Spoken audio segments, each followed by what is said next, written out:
Episode number 3. ఆట మొదలైంది.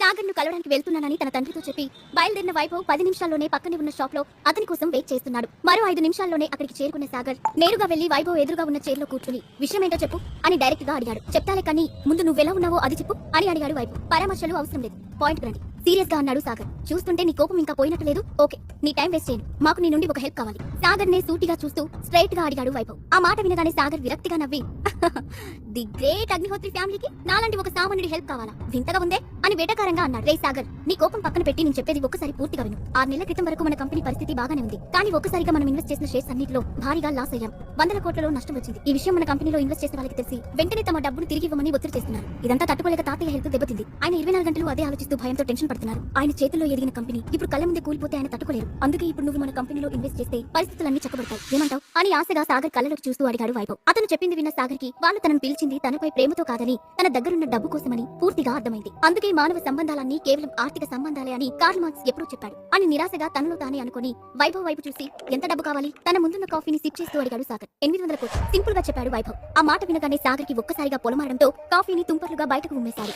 తర్వాత వెంటనే సర్దుకొని అటు ఇటు చూసి ఎదురుగా ఉన్న టిష్యూ తీసుకుని తుడుచుకుంటూ ఏంటి బాబాయ్ జోక్ చేస్తున్నావా, అంత డబ్బు నా దగ్గర ఎక్కడుంది అని అడిగాడు. సాగర్, నీకు తాతయ్యపై ఎంత కోపం ఉన్నా ఇలా డబ్బు లేదని చెప్పి తప్పించుకోకు. నువ్వు వసుదా గ్రూప్ లో ఇన్వెస్ట్ చేసిన షేర్స్ పెరిగి నీకు మనీ వచ్చిందని మాకు తెలుసు. ఇప్పుడు నువ్వు హైదరాబాద్ లోనే ది రిచెస్ట్ పర్సన్, నీకు 800 కోట్లు పెద్ద లెక్క కాదు అని అన్నాడు వైభవ్. ఆ మాటకు సాగర్ ఆశ్చర్యపోతూ 800 కోట్లు లెక్క కాదా, అంటే నా అకౌంట్ లో ఇంత పెద్ద అమౌంట్ ఉందా, ముందు అర్జెంట్ గా బ్యాంకు వెళ్లి డీటెయిల్స్ తెలుసుకోవాలి అని తనలో తానే అనుకున్నాడు సాగర్. ఏంటి సాగర్ ఆలోచిస్తున్నావు, ఇది మన ఫ్యామిలీ కంపెనీ అని మర్చిపోకు, దాన్ని నిలబెట్టుకోవాల్సిన బాధ్యత నీకు కూడా ఉంది. ఎమోషనల్ గా సాగర్ ను కన్విన్స్ చేయడానికి చూశాడు వైభవ్. అది విన్న సాగర్ ఈసారి అతని ముఖం మీద నవ్వుతూ మన కంపెనీయా, 3 ఏళ్ల క్రితమే నాకు ఈ కంపెనీతో గానీ ఈ ఇంటితో గానీ సంబంధం లేదని చెప్పేశారు కదా, మళ్ళీ ఇంత హఠాత్తుగా అది నా కంపెనీ ఎప్పుడైంది, సారీ బాబాయ్ నేను ఈ పని చేయలేను అని చెప్పి అక్కడి నుండి లేచాడు సాగర్. వైభవ్ వెంటనే సాగర్, నువ్వు ఊరికే ఈ హెల్ప్ చేయాల్సిన పని లేదు, దీనికి బదులుగా మీ పిన్ని పేరు మీద స్వప్నంలోకి ఎంటర్టైన్మెంట్ కంపెనీని నీ పేరు మీద రాస్తాను అని అన్నాడు. ఆ మాట వినగానే సాగర్ అక్కడే ఆగి వైభవ్ వైపు నమ్మలేనట్లుగా చూశాడు. దానికి కారణం స్వప్నలోక్ గ్రూప్ ఇప్పుడు ఎంటర్టైన్మెంట్ ఇండస్ట్రీలో నంబర్ 1 కంపెనీ. పెద్ద పెద్ద స్టార్స్ అందరూ ఆ కంపెనీకి సైన్ చేసి ప్రమోట్ చేసుకుంటూ ఉంటారు. అలాంటి కంపెనీ ఇస్తానడంతో సాగర్ కొంచెం ఆశ్చర్యపోయి దీనికి పిన్ని ఒప్పుకుంటుందా అని అడిగాడు. అవన్నీ నేను చూసుకుంటాను, నీకు డీల్ ఓకేనా అని అడిగాడు వైభవ్. సాగర్ ఒక క్షణం ఆలోచించి ఇట్స్ ఏ గుడ్ డీల్ బాబాయ్, నో చెప్పడానికి మనసు రావడం లేదు, కానీ నాకు దీనితో పాటు ఇంకా కొన్ని కండిషన్స్ ఉన్నాయి అని అన్నాడు. ఏం కండిషన్స్ ముఖం చిట్లిస్తూ అడిగాడు వైభవ్. నంబర్ 1, నాకు ఒరిజినల్ విక్టోరియా డైమండ్ నెక్లెస్ కావాలి, అది కూడా ఇంకో 6 గంటలు అని అన్నాడు. ఏంటి విక్టోరియా డైమండ్ నెక్లెసా, అది రేర్ పీస్ కదా, ప్రపంచం మొత్తంలో ఆ పీస్ లు 5 ఉన్నాయని విన్నాను, పైగా దాని వాల్యూ దాదాపు 50 కోట్లు ఉంటుంది, అలాంటిది 6 గంటలు ఎలా తీసుకొస్తాను అని అన్నాడు వైభవ్. అదంతా నాకు తెలియదు బాబాయ్, నాకు ఆ నెక్లెస్ కావాలి అని క్లియర్ గా చెప్పాడు సాగర్. దాంతో వైభవ్ అతని వైపు కొంచెం కోపంగా చూసి సరే నీ రెండో కండిషన్ ఏంటి అని అడిగాడు. మల్హోత్రా గ్రూప్ రాత్రికి రాత్రే దివాలా తీయాలి, దాని చైర్మన్ రానా మల్హోత్రా ఈ రోజు రాత్రికి నడి రోడ్డు పైకి రావాలి అని చెప్పాడు సాగర్. ఆ మాట వినగానే పక్కనే బాంబు పడ్డట్లుగా ఆదిరిపడ్డ వైభవ్, ఏం మాట్లాడుతున్నావు సాగర్, మల్హోత్రా గ్రూప్ సిటీలో టాప్ కంపెనీ, దాని చైర్మన్ రానా కూడా సామాన్యుడు కాదని విన్నాను అని కంగారుగా చెప్పాడు వైభవ్. నువ్వేం చేస్తావో ఎలా చేస్తావో నాకు తెలియదు బాబాయ్, రేపు తెల్లారేసరికల్లా ఈ 2 పనులు పూర్తయిపోవాలి, అప్పుడే నువ్వు అడిగిన ఇన్వెస్ట్మెంట్ చేస్తాను, అలాగే స్వప్నలోకి రిజిస్ట్రేషన్ కూడా రేపే పూర్తవుతుంది అని చెప్పి అతనికి మాట్లాడే అవకాశం ఇవ్వకుండా బయటికి నచ్చాడు సాగర్. వైభవ్ నోట మాట రానట్లు సాగర్ వెళ్లిన వైపే చూస్తూ నుంచున్నాడు. వైభవ్ ఖచ్చితంగా తాను చెప్పిన పనులన్నీ పూర్తి చేస్తాడని సాగర్ కి తెలుసు, ఎందుకంటే ఇప్పుడు అతనికి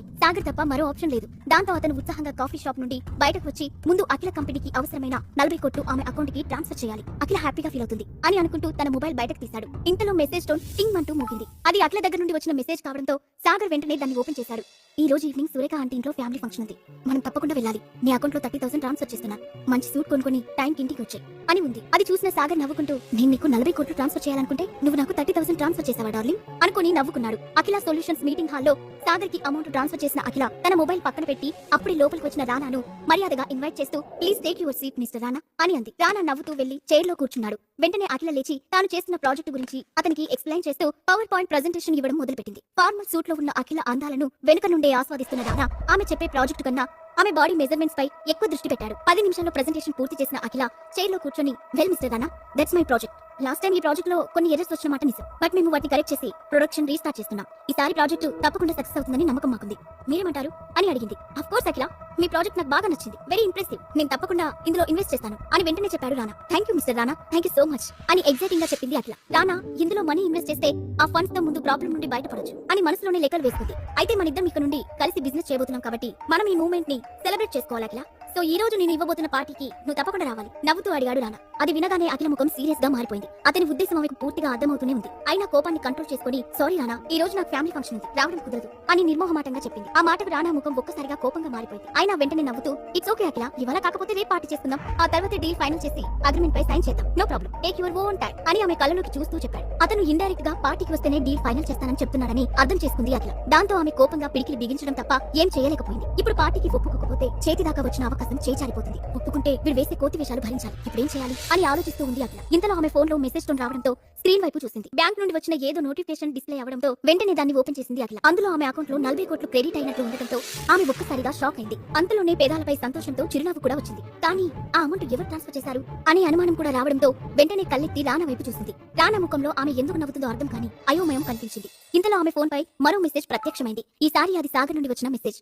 అఖిల, నీ అకౌంట్ లోకి 40 crores ట్రాన్స్ఫర్ అయ్యాయి. ఎక్కడివి ఏంటి అని ప్రశ్నలు అడగద్దు, టైం వచ్చినప్పుడు నేనే చెప్తాను, ముందు వాటితో నీ ప్రాబ్లం సాల్వ్ చేసుకో అనే టెక్స్ట్ తో పాటు ఒక స్మైలీ ఎమోజీ కూడా. అది చూడగానే అఖిలకు ఆశ్చర్యం వేసింది. సాగర్ కి ఇంత డబ్బు ఎక్కడి నుండి వచ్చిందో అర్థం కాలేదు. కానీ అతను తప్పు చేయడాన్ని నమ్మకం ఆమెకు దృఢంగా ఉండటంతో అది పెద్ద సమస్యలా అనిపించలేదు. వెంటనే రానా వైపు చూసి ఓకే మిస్టర్ రానా, నేను మీ పార్టీకి రావడం లేదు, మీరు నా ప్రాజెక్ట్ లో ఇన్వెస్ట్ చేయాల్సిన అవసరం లేదు, ఇక మీరు బయలుదేరండి అని చెప్పి ఆమె కూడా అక్కడి నుండి లేచి బయటకు నడిచింది. అఖిలకు డబ్బు ఎంత అవసరమో రానాకు బాగా తెలుసు. అలాంటిది ఆమె సింపుల్ గా నో చెప్పేసి వెళ్లిపోతుండడంతో ఆమె యాటిట్యూడ్ కి షాక్ అయ్యాడు. అయినా వెంటనే తేరుకుని అఖిల ఒకసారి నేను చెప్పేది విను అంటూ ఆమె వెనకే వెళ్లబోయాడు. ఇంతలో అతని ఫోన్ రింగ్ అవడంతో చిరగానే కాల్ లిఫ్ట్ చేసి హలో అని అన్నాడు. సార్, హఠాత్తుగా కొంతమంది ఐటీ డిపార్ట్మెంట్ నుండి రైడ్ వచ్చారు అని అతను చెబుతూ ఉండగానే మధ్యలో ఫోన్ కట్ అయింది. రానా కట్ అయిన ఫోన్ వైపు అయోమయంగా చూస్తూ వాట్ నాన్సెన్స్, ఇంత సడన్ గా ఐటీ రైడ్ చేయడం ఏంటి అనుకుంటూ మళ్ళీ కాల్ బ్యాక్ చేయబోయాడు. కానీ ఇంతలో అతని ఫోన్ మళ్ళీ రింగ్ అయింది.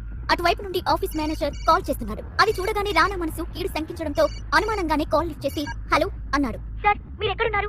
ఆఫీస్ పై ఐటీ రైడ్ జరుగుతుంది, వాళ్ళు ఆఫీస్ మొత్తం తలకిందులు చేస్తున్నారు, మన ఇల్లీగల్ ప్రాజెక్ట్ కి సంబంధించిన ఫైల్స్ హార్డ్ డిస్కులు అన్ని ఇక్కడే ఉన్నాయి, త్వరగా రండి సార్ అని గుసగుసగా చెప్పి వెంటనే ఫోన్ పెట్టేశాడు మేనేజర్. రానాకు అసలేం జరుగుతుందో అర్థం కాకపోవడంతో హడావుడిగా బయటకు పరిగెత్తాడు. సాగర్ వల్ల ప్రాబ్లం సాల్వ్ అవడంతో సంతోషంగా ఇంట్లోకి అడుగు పెట్టిన అఖిల సాగర్ సాగర్ అని ఉత్సాహంగా పిలిచింది. అతను ఇంట్లో ఎక్కడున్నాడు? ఉదయం నుండి ఇంటికి రాలేదు, ఇంట్లో ఎక్కడి పని అక్కడే ఉంది, ఏం రాజకార్యాలు వెలుగుబెడుతున్నాడో ఏంటో, బయట నుండి తిరిగి వచ్చి నా తల పగిలిపోతుంది, త్వరగా వచ్చి ఒక కాఫీ ఇస్తాడేమోనని ఇందాక నుండి ఎదురు చూస్తున్నాను అని అప్పుడే హాల్లోకి వచ్చిన శైలజ నీరసంగా సోఫాలో కూలబడుతూ చెప్పింది. ఉదయం నుండి రాలేదా అంటే నన్ను ఆఫీస్ లో డ్రాప్ చేసిన తర్వాత ఎక్కడికైనా వెళ్ళాడా అనుకుంటూ సరే మమ్మీ నేను ఫ్రెష్ అయ్యి వస్తాను అంటూ గదిలోకి వెళ్లి చేతిలోని హ్యాండ్ బ్యాగ్ బెడ్ పైకి విసిరేసి అలసటగా సోఫాలో కూర్చుంది అఖిల. ఇంతలో ఎదురుగా ఉన్న టీ పాయ్ పై రోజ్ ఫ్లవర్ బొకేతో పాటు ఏదో గిఫ్ట్ బాక్స్ కూడా కనిపించడంతో ఆమె నుదురు ఆశ్చర్యంతో ముడుచుకుంది. ఇదేంటి, నా రూమ్ లో ఎవరు పెట్టారు అనుకుంటూ బొకేను చేతిలోకి తీసుకుంది. దానిపై చిన్న నోట్, అందమైన మనసున్న అఖిలకి నేనిస్తున్న మొదటి గిఫ్ట్ అని రాసి ఉంది. ఆ పాజిటివ్ నోట్ ఆమె పెదాలపై చిరునవ్వు తెచ్చింది. వెంటనే ఫ్రమ్ అడ్రస్ కోసం వెతికింది, కానీ ఆ లైన్ తప్ప ఇంకేం కనిపించలేదు. దాంతో పక్కనే ఉన్న గిఫ్ట్ బాక్స్ ను చేతిలోకి తీసుకున్న అఖిల ఒకవేళ ఇది కూడా సాగర్ పంపించి ఉంటాడా అనే ఆలోచనతోనే దానిపై ఉన్న గిఫ్ట్ పేపర్ తీసింది. అది జ్యువెలరీ బాక్స్ లా కనిపించడంతో